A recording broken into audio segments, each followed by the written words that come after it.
श्री शिवाय नमस्तुभ्यम।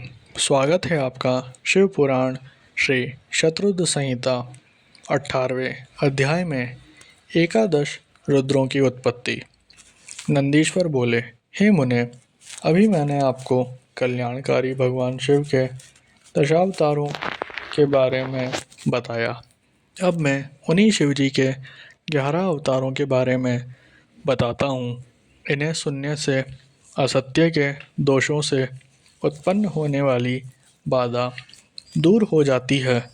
पूर्व समय में एक बार देवराज इंद्र अपनी नगरी अमरावती को छोड़कर चले गए।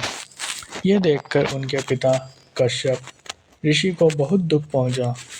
मुनि कश्यप भगवान शिव के परम भक्त थे। उन्होंने इंद्र को बहुत समझाया और स्वयं काशी नगरी आ गए। वहाँ उन्होंने पवन पावन गंगा जी में स्नान के पश्चात वेदवेश्वर लिंग के दर्शन किए और उसी के पास एक अन्य शिवलिंग की स्थापना की।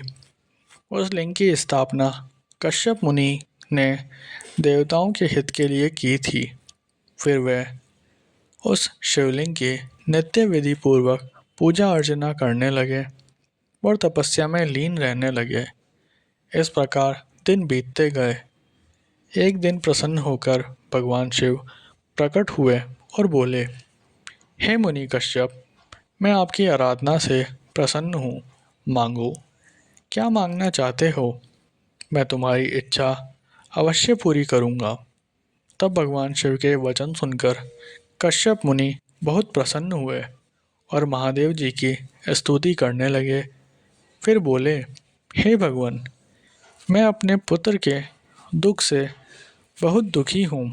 आप मेरे पुत्र का दुख दूर कीजिए। आप मेरे घर में मेरे पुत्र के रूप में उत्पन्न होकर मुझे सुख प्रदान कीजिए। कश्यप मुनि के वर को सुनकर शिवजी ने तथास्तु कहा और वहाँ से अंतर्ध्यान हो गए। तब कश्यप मुनि भी प्रसन्नतापूर्वक अपने घर वापस आ गए।